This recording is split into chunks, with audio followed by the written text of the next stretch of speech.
Good evening from the Channel's newsroom here in London. The US military will send an additional 1,000 troops to the Middle East as tensions build with Iran. It comes as the US Navy released new images it says link Iran to attacks last week on 2 oil tankers in the Gulf of Oman. Washington has accused the country of blowing holes in the vessels with mines, allegations Iran denies.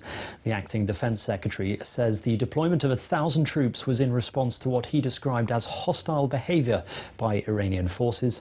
In response, Iran's President Hassan Rouhani has said America's efforts to keep Iran secluded has been unsuccessful.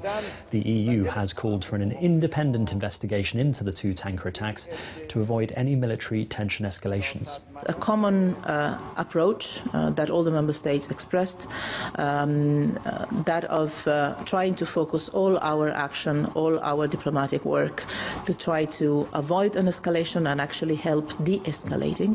Hong Kong's leader Carrie Lam has said the extradition bill that sparked mass protests is now unlikely to pass. However, at a news conference, she stopped short of saying the bill would be completely withdrawn, and she also refused to resign. Organisers say almost 2 million people protested on Sunday, demanding she step down over the bill. If we do not have that level of confidence to address those anxieties and fears and differences in opinion, we will not proceed with the legislative exercise again. More than 300,000 people have fled into ethnic violence in northeastern Democratic Republic of Congo since early June. That's according to several aid agencies. At least 161 people have died in this northeastern province of the country in the last week in ethnic clashes between farming and herding communities. Survivors say people were killed by attackers armed with machetes, while homes were also set on fire. A series of attacks in Ituri province has mostly targeted Hema herders, who have long been in conflict with Lendu farmers over grazing rights. Open conflict between Hema and Lendu from 1999 to 27 resulted in an estimated 50,000 deaths. The situation in Ituri province has worsened since the middle of the last week, with multiple attacks involving the Hema and Lendu groups. The former Egyptian President Mohamed Mursi has been buried following his sudden death in court yesterday. The cemetery where he was laid to rest is being heavily guarded as criticism mounts about the conditions he was kept in ahead of his death.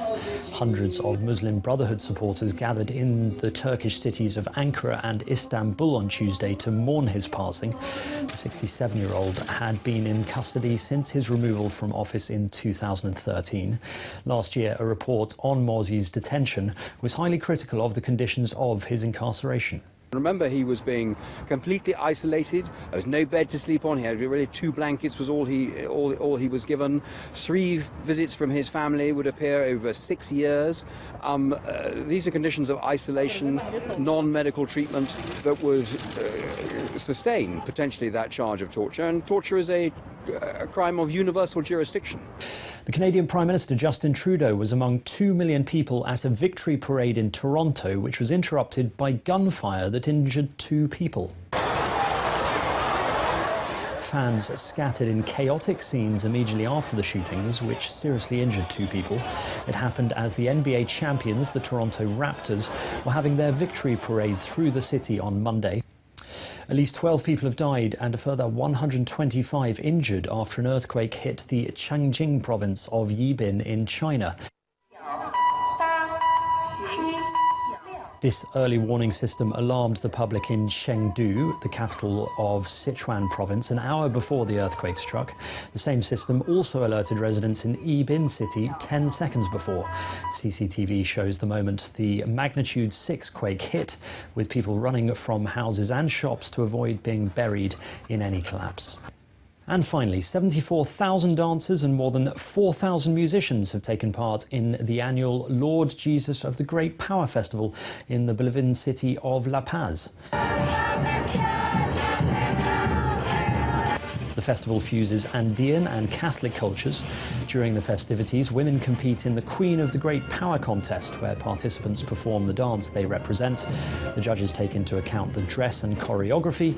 The first place winner receives a kitchen, the second place finisher a refrigerator, and the third place gets a microwave oven.